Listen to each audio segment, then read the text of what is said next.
Hello everyone, कैसे हैं आप सब। Welcome back to my channel. I hope आप सब अच्छे होंगे। यहाँ हम करने वाले हैं डेली करंट अफेयर की क्लास। अगर आप चैनल पर नए हैं और आपने अब तक वीडियो नहीं देखी हैं तो जाइए चैनल को सब्सक्राइब कीजिए और प्लेलिस्ट में जाकर क्लासेस को देख लीजिए। यदि आप किसी कॉम्पिटिटिव एग्ज़ाम की तैयारी में लगे हैं तो ये क्लासेस आपके लिए काफ़ी हेल्पफुल रहने वाली हैं। इसमें हम शामिल करते हैं नेशनल और इंटरनेशनल सभी तरह के बेहतरीन प्रश्न। चलिए शुरू करते हैं आज की क्लास। देखते हैं क्वेश्चन नंबर 1।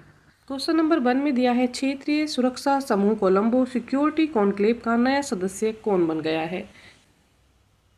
कौन सा देश कोलंबो सिक्योरिटी कॉन्क्लेव का नया सदस्य बन गया है, ये हमें यहाँ पर बताना है। Right answer option number B हो जाएगा, बांग्लादेश। हाल ही में क्षेत्रीय सुरक्षा समूह कोलंबो सिक्योरिटी कॉन्क्लेव का नया सदस्य बांग्लादेश बना है। जान लेते हैं इसको थोड़ा विस्तार से। क्षेत्रीय सुरक्षा समूह कोलंबो सिक्योरिटी कॉन्क्लेव ने हाल ही में बांग्लादेश को आधिकारिक तौर पर समूह के 5वें सदस्य देश के रूप में शामिल किया है। बांग्लादेश कौन से सदस्य देश के रूप में शामिल हुआ है? ये 5वें सदस्य देश के रूप में शामिल हुआ है।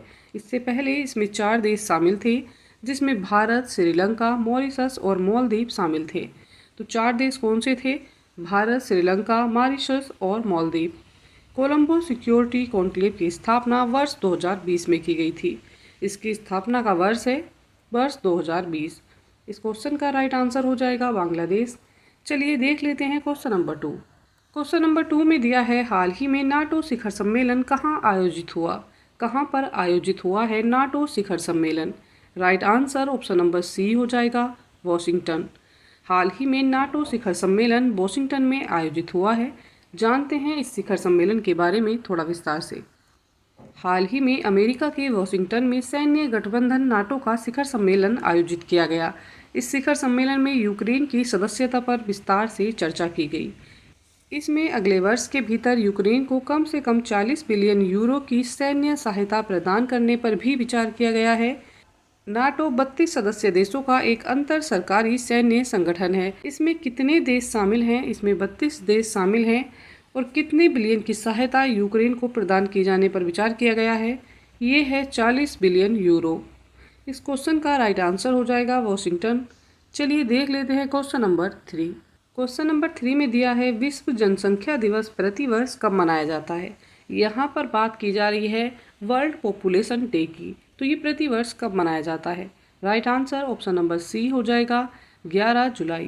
प्रतिवर्ष विश्व जनसंख्या दिवस 11 जुलाई को मनाया जाता है। जानते हैं इस दिवस के बारे में।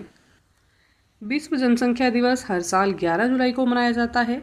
विश्व जनसंख्या दिवस की स्थापना संयुक्त राष्ट्र के द्वारा की गई थी और इसे पहली बार 1989 में मनाया गया था। यह विचार 11 जुलाई 1987 को दुनिया की आबादी 5 अरब तक पहुंचने से प्रेरित हुआ था।